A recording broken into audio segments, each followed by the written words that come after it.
Hello friends, welcome to iExamB. Today's article is A War-like State and a Bond to the Rescue. As India's ominous COVID-19 curve stretches further, urgent attention needs to be paid to an economy that is teetering on the edge. So, if you don't know the meaning of ominous, इसको भी देखते चलते हैं. Ominous Covid 19 curve stretches, अभी जो है इसका curve बढ़ता ही जा रहा है, धीरे धीरे केसेस बढ़ते जा रहे हैं, तो इसके लिए राइटर कहते हैं ओमिनस मतलब होता है ऐसी कोई बात जिससे लगता है कि आगे कुछ बुरा होने वाला है. It's suggest something bad is going to happen, so that is ominous. And one more word is here, teetering. Teetering on the edge. So teetering is unbalanced होके चलना, that it seems that it is about to fall. So बिल्कुल edge पे पहुंच गया है, that it is teetering on the edge. Okay, several economists, finance ministers, bank governors have made the clarion call for a large stimulus to pull the economy back from the brink. Brink मतलब किनारा, बिल्कुल brink पे जो economy पहुंच गई है वहां से वापस लाने के लिए ये जितने भी इकोनॉमिस्ट एंड गवर्नर्स हैं वो कहते हैं कि they made a clarion call. So clarion call again it is a phrase which means बहुत स्ट्रांगली डिमांड करना या रिक्वेस्ट करना किसी एक्शन के लिए. सो स्ट्रांगली एक्सप्रेस्ड डिमांड और रिक्वेस्ट फॉर एक्शन. सो यहाँ पे उन्होंने स्ट्रांगली ये डिमांड किया है, they made a clarion call for a large stimulus to pull the economy back from the brink. So the writer believes that the government must go beyond current revenue receipts to fund the complete stimulus to pull the economy back. वापस economy को revive करने के लिए government को जो current revenue receipts हैं उसके beyond कुछ करना पड़ेगा. इस पैंडेमिक के पहले ही जो बजट आया था उसमें इंडिया ने प्रोजेक्ट किया था 7.96 लाख करोड़ का deficit. However even then there concerns around off balance sheet borrowing. हालांकि तब भी ये कंसर्न था कि off balance sheet borrowing 1% of GDP का 1% जो है ऑफ बैलेंस शीट बोरोइंग होंगी, and an overly excessive target of 2.1 lakh crore through disinvestment. So ये इस पैंडेमिक के पहले की बात है जब deficit of 7.96 lakh crore project किया गया था, और उस समय ही ये कंसर्न्स थे कि regarding this off balance sheet borrowing of 1% of GDP and 2.1 lakh crore through disinvestment के थ्रू इतना जो कि जिसको कह रहे हैं ओवरली एक्सेसिव है. ओवरली मींस एक्सेसिवली, बहुत ही ज्यादा है. The financial deficit number is set to grow by a wide margin due to revenue shrinkage from the coming depression that will most certainly be accompanied by a lack of appetite for this investment. In addition to the expenditure this was planned, the government has to spend anywhere between 5 lakh crore and 6 lakh crore as stimulus. अब कहते हैं कि जो expenditure plan किया गया था pandemic के पहले, अब उसके बाद 5 से 6 लाख करोड़, 5 लाख करोड़ टू 6 लाख करोड़ के बीच में कहीं भी 5.5 लाख करोड़ भी हो सकता है, इतने की जरूरत होगी, इतने स्टिमुलस देना पड़ेगा इकोनॉमी को रिवाइव करने के लिए. Finance minister is sanguine. Sanguine means hopeful. वो होपफुल हैं, जैसा कि press conference held by economic affairs secretary में कहा था उन्होंने 31 मार्च 2020 को जो प्रेस कॉन्फ्रेंस हुआ था उसमें फिनांस मिनिस्ट्री की तरफ से ये आया था कि government will not exceed the borrowing limits indicated in the budget. कि जो बजट में इंडिकेट किया गया था बोरोइंग लिमिट, उसके बाद उससे बियॉन्ड नहीं जाएंगे. The insipid stimuluses provided by the government so far and recent announcement by the RBI only serve to highlight how out of touch with reality they are. So यहाँ पे writer कहते हैं कि जो इनका ये स्टेटमेंट है कि जो बोरोइंग उन्होंने बजट में इंडिकेट की थी उतना ही रखेंगे, उसके बियॉन्ड नहीं जाएंगे, और इंसिपिड मतलब डल, जिससे कि कुछ हो नहीं रहा है, जिसमें कोई एनर्जी नहीं है, जिससे कोई फर्क नहीं पड़ रहा. सो ऐसा स्टिमुलस जो गवर्नमेंट दे रही है, अभी तक दिया है, प्रोवाइड किया है, और जो आरबीआई ने अभी ये अनाउंसमेंट्स किए हैं 50,000 करोड़ के जो अनाउंसमेंट्स किए हैं 3 बार, ये दर्शाता है कि रियलिटी से वो कितना दूर रह के ये सारे डिसीजंस ले रहे हैं और सोच रहे हैं कि इकोनॉमी को ये डिसीजंस रिवाइव कर देगा. All the RBI's schemes are contingent on the availability of risk capital, the market for which has completely collapsed. So कहते हैं कि contingent है, जितने भी RBI के schemes हैं वो depend करता है. Contingent means which can happen or which cannot happen depending on the situations. So और वो जो जिस पे dependent है, जिसको सोच करके वो assumptions लिया गया था, वो सारा का सारा market जो है कोलैप्स कर चुका है बिकॉज ऑफ दिस पैंडेमिक.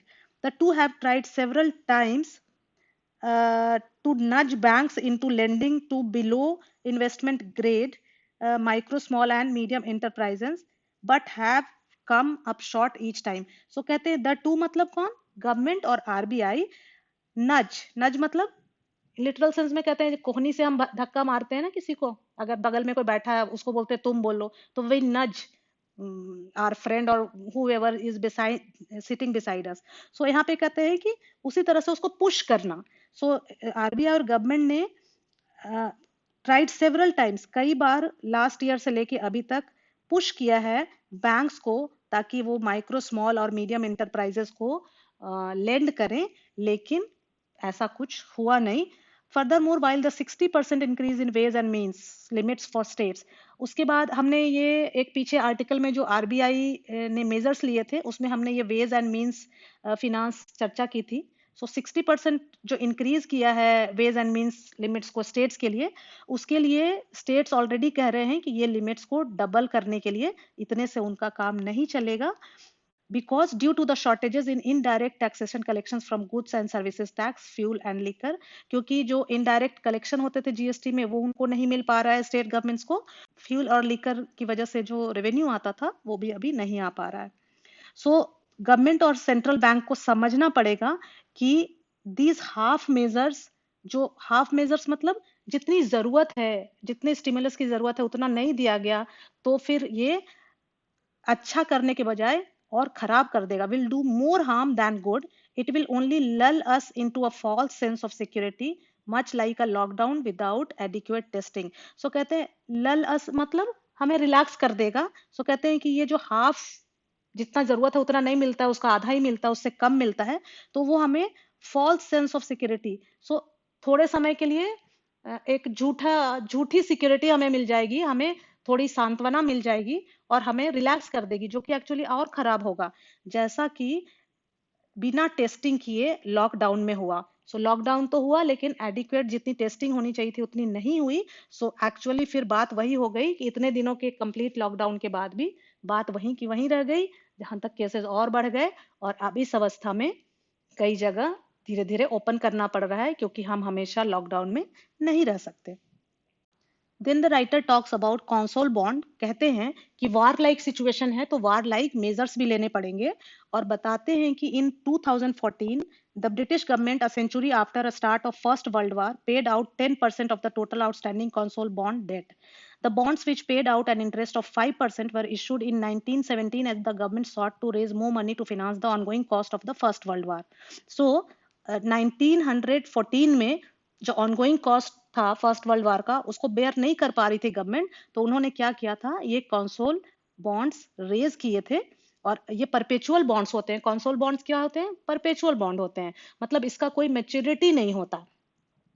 तो आपको ये सवाल आएगा मन में कि अगर मैच्योरिटी नहीं होता तो फायदा क्या है, फिर क्या बेनिफिट है जो इसमें इन्वेस्ट करेगा.